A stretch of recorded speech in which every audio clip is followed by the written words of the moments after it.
تقوم تقول شكرا سلمان، لا حول ولا قوة إلا بالله، حسبي الله، والله ضاعت الرجولة. وين الحكمة اليمنية؟ وين الحكمة اليمنية؟ لا حول. بدل لا توحد صفوفكم تيجي تتشمت وتتشفى في قتل أبرياء في عزاء. والله ما راحت لسلمان، والله ما راحت له. وصدقني راح يندم سلمان وأسرته في اليوم اللي فكر فيه انه يطاوع امريكا ويضرب اليمنيين.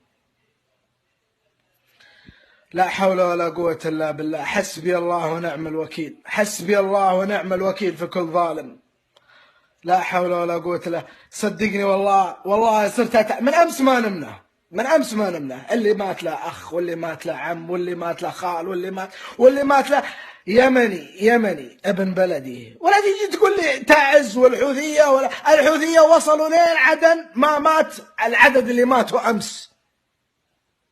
ولا أبرر الحوثي أنا بأي عمل قام فيه الحوثي، ما أبرره. بس الحوثي يوم وصل لين عدن وهرب عبد رب الملعون بعبايته، يوم هرب بعبايته، أنا أوصل باللهجة السعودية، أوصل رسالتي لكم أنتم اللي بالسعودية اللي عايشين وبدول الخليج اللي تقولون شكرا سلمان، شكرا التحالف. روحوا إسرائيل، روحوا تل أبيب، دافعوا هناك، قولوا شكرا سلمان. أما قتل الأطفال الأبرياء في اليمن والله ما راحت لك يا سلمان، والله ثم والله بعد اللي صار أمس.